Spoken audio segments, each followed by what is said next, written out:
প্রথম আসরে ফাইনালে উঠে আমরা অনেক বেশি আনন্দিত। এটি আমাদের বড় একটি অর্জন, নতুন একটা চ্যালেঞ্জ ফাইনাল। তো আমরা সবাই চেষ্টা করব যেন আমাদের সর্বোচ্চটা দিতে পারি। আমাদের ব্যাটিং লাইন আপে অনেক ভালো খেলোয়াড় আছে, তারা সব সময় নিজেদের সেরাটা দিতে প্রস্তুত।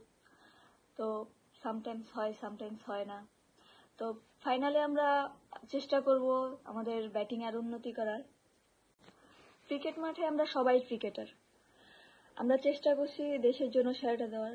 ভারতের বিপক্ষে খেলাটা একটা চ্যালেঞ্জ, যে চ্যালেঞ্জটা আমরা সবাই ইজিভাবে নিচ্ছি।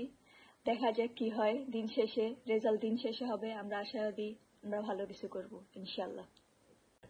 মালয়েশিয়ায় বসবাসকারী বাংলাদেশ সাপোর্টাররা অনেক বেশি আমাদের উৎসাহ করতেছে, আমাদের অনেক বেশি অনুপ্রেরণা দিতেছে। তো আমরা চাইবো যে ফাইনালে ভালো কিছু একটা উপহার দিতে।